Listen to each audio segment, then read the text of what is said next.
ಸರಿ, ಒಂದ್ ಕಡೆಗೆ ಬಿಜೆಪಿ ಮುತ್ತಿಗೆ ಹಾಕಕ್ ಬರ್ತಾ ಇದ್ದಾರೆ, ನೀವು ಇವೆಲ್ಲ ರೆಡಿ ಮಾಡ್ಕೊಂಡಿದ್ರಿ? ಅವರಿಗೆ ಸ್ವಾಗತ ಮಾಡ್ತಿದೀವಿ. ನಾವು ಅತಿಥಿ ದೇವೋಭವ ಪಾಲನೆ ಮಾಡ್ತಾ ಇದೀವಿ. ಯಾಕಂದ್ರೆ ಈ ಮನೆ ಒಂದು ದೊಡ್ಡ ಇತಿಹಾಸ ಇದೆ. ಈ ಮನೆಗೆ ಯಾರೇ ಬಂದರೂ ಖಾಲಿ ಕೈಯೆಲ್ಲ ಹೋಗಿಲ್ಲ. ಇವತ್ತು ಬಿಜೆಪಿದವರು ಬರಲಿ, ಯಾರೇ ಬರಲಿ, ಅವರು ಎಷ್ಟೇ ಗುಂಡಾಗರ್ದಿ ಮಾಡಿದ್ರು ಕೂಡ ನಾವು ಗಾಂಧಿಗಿರಿ ಮಾಡ್ತೀವಿ. ಇದು ಕಾಂಗ್ರೆಸ್ ಸಂಪ್ರದಾಯ. ಇಲ್ಲಿ ಸಾಹೇಬ್ರ ಮನೆಗೆ ಬಂದವರಿಗೆ ನಾವು ಟೀ, ಕಾಫಿ, ಎಳ್ಳಿನೀರು, ಮಜ್ಜಿಗೆ, ನೀರಿನ ಬಾಟಲ್ಸು ಎಲ್ಲ ಸ್ವಾಗತ ನಿಂತಿದ್ದೀವಿ. ನಾವು ಅವ್ರು ಬಂದ್ರೆ ಅವರಿಗೆ ಅತಿಥಿ ದೇವೋಭವ ಮಾಡ್ತೀವಿ. ಈಗ ಒಂದು ಟ್ಯಾಗ್ಲೈನ್ ಹಾಕಿರಿ, ಬಿಜೆಪಿಯ ಗೂಂಡಾಗಿರಿಗೆ ನಮ್ಮ ಗಾಂಧಿಗಿರಿ ಅಂತ.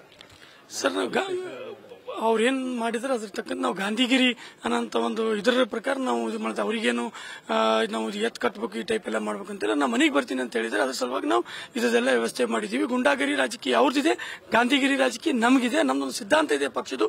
140 ವರ್ಷದ ಪಕ್ಷದ ಒಂದು ಸಿದ್ಧಾಂತದ ಮೇರೆಗೆ ನಾವು ಗಾಂಧಿಗಿರಿ ಅನ್ನೋ ಒಂದು ಟ್ಯಾಗ್ಲೈನ್ ಹಾಕೊಂಡು ನಾವು ಬಂದಂತ ಯಾರೇ ಅತಿಥಿ ಬರ್ಬೋದು, ನಮ್ಮ ಮನೆತನ ಬಂದಂತವ್ರಿಗೆ ಎಲ್ಲ ವ್ಯವಸ್ಥೆಯನ್ನು ನಾವು ಇವತ್ತು ಮಾಡ್ಕೊಂಡಿದ್ದೀವಿ. ಯಾರೇ ಬಂದರೂ ಕೂಡ ಅವ್ರಿಗೆ ನಾವು ಚಾಯ್ ಆಗಿರ್ಬೋದು, ಕಾಫಿ ಆಗಿರ್ಬೋದು, ಎಳ್ನೀರಾಗಿರ್ಬೋದು.